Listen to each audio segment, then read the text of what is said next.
அல்லாஹ்வை விட உங்களுக்கு இந்த சினிமாக்களும் இந்த சீரியல்களும் அல்லது இந்த நாடக இந்த விளையாட்டுகளும் அல்லது உங்களுடைய கல்லூரியும் முக்கியமா?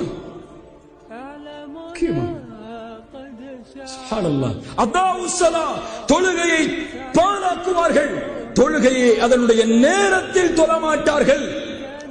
இவர்களுக்கு என்ன கூலி? ஹையா என்ற நரக ஓடையை இவன் சந்திப்பான்.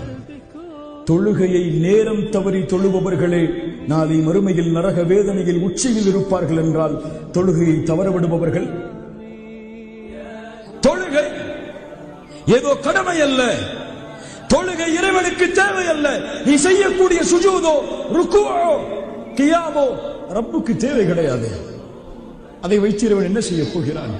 அவனை புகழக்கூடிய கோடான கோடி மலக்குகள் அவனை புகழ்ந்து கொண்டிருக்கும் போது நீ நிற்கக்கூடிய இரண்டு சஃப் அவனை என்ன செய்துவிட போகிறது? அது உனக்கு, உன் வாழ்க்கைக்கு, உன் வாழ்க்கையின் வெற்றிக்கு, உன் குறிக்கோளை அடைவதற்கு, உன் லட்சியத்தை அடைவதற்கு நீ எடுத்துக்கொள்ள வேண்டிய மிகப்பெரிய மருந்து, ஆயுதம். அஸ்ஸலாஹ் ஃபஸ்தஈனு பிஸ்ஸப்ரி வஸ்ஸலாஹ். தொழுகையை கொண்டும் பொறுமையை கொண்டும் உதவி தேடுங்கள்.